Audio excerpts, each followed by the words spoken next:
How can I find an Akiya, an unoccupied house in Japan? Well, let's take a look at that.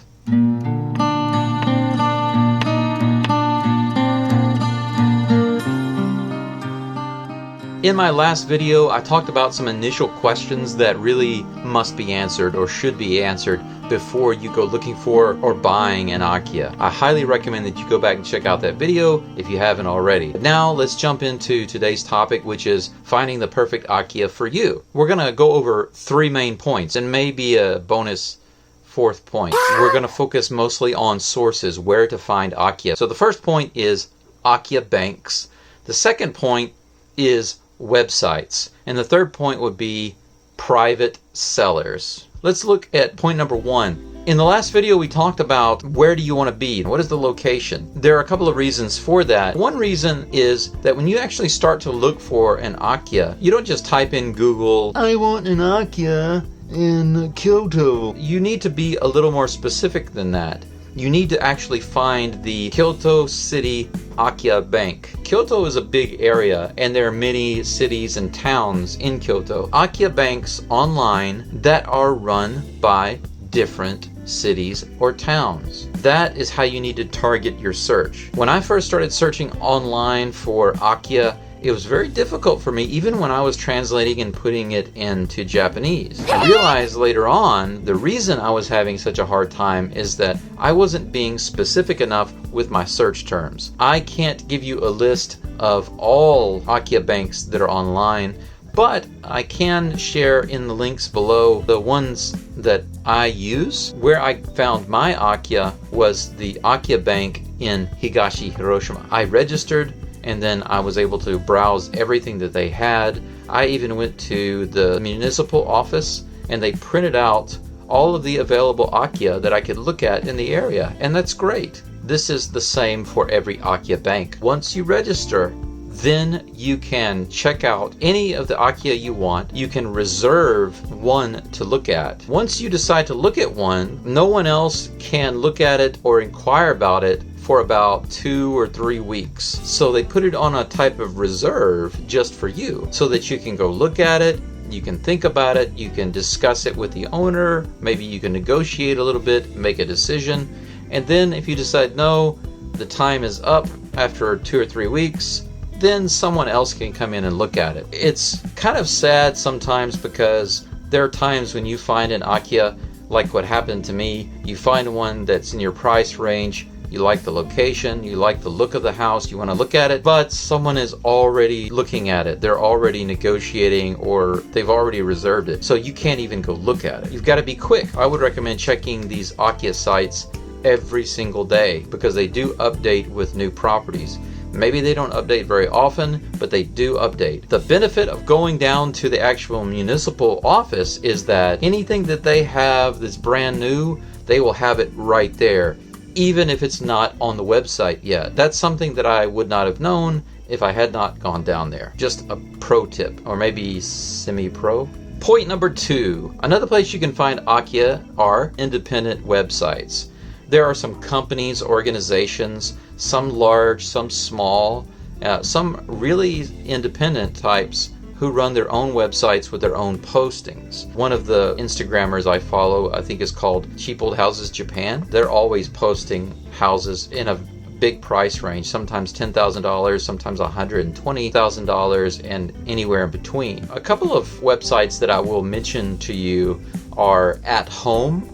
You can do a search online for At Home Japan. Real Kobe Estate .jp. I haven't used that website myself. I've looked at it. I haven't purchased anything through there, but they do have some listed in the Kobe area if you're interested in that. It's not far from Osaka. There's another website I found recently I'm not really familiar with, but it seems to have some posted.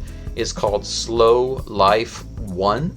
Just Slow Life and the number 1.com. My sensei sent me the links to a couple of other sites. So what I'm going to do is I'm going to take all those links and put them in the description below. Feel free to go through there and click. I also highly recommend that once again, you do a search online for the specific areas and try to find other websites that are available out there because there are many. Trust me, there are many. Point number 3, Another way you can find Akiya, and it is the most difficult way, that would be private sellers. These are definitely harder to find, but it is possible. My house that I found, it actually was on the Akiya Bank website, but it wasn't officially registered as an Akiya. I'm not sure exactly how or why it got posted to the Akiya Bank website, but I was sad to find out later on that I was not eligible for some subsidies that Higashi Hiroshima offers.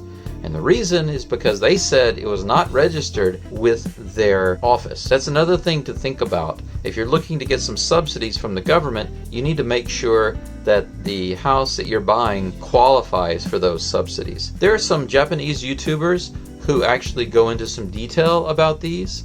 And I believe there's one really extensive, thorough video about 30 minutes long that goes over this particular topic about subsidies. If you're interested in that, I'll put a link to it below and you can check it out. So how do you find a private seller? If you're outside of Japan, that's going to be a little difficult, especially if you don't have any friends or you don't know anyone here. And by friends, what I really mean is Japanese friends. Because your foreign friends living here, unless they have nice, close Japanese friends, they're not really going to be able to help you very much. What you really need to do is find a way to tap into some locals, make some friends. If you're living here, that's the easiest and best way to do it.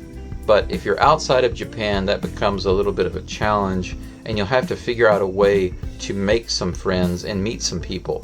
One of the best ways I would recommend to do that is connect with and follow some of the Japanese YouTubers that cover this particular topic. On this same point, there's something that I mentioned before, which is look up rentals. Look up rentals, old folk house, Japanese Kominka, Machiya house rentals in the area that you want to be in, and email or contact them and ask them, hey, would you be interested in selling? And if not, do you know any other people who have such a house for sale? Or do you have any other properties that you would consider selling? You will never know unless you ask. Bonus point number 4. Please subscribe. If you've watched this long and it's been useful for you or helpful and maybe a little interesting, I hope so, then you can subscribe. Just a little thing will help me out so much. It will help me to grow my audience and get out of a teaching job much faster. And for that, I really appreciate it. And I will see you in the next video, which is coming up soon. My part 3 is called Initial and Ongoing Costs. You will have some costs sometimes before you ever even buy the house. You will definitely have costs when you buy the house, and then later on, after you buy the house, you will have some ongoing costs. I'm going to cover those things. If you're interested in that, stick around, okay? I'll see you then. Bye-bye.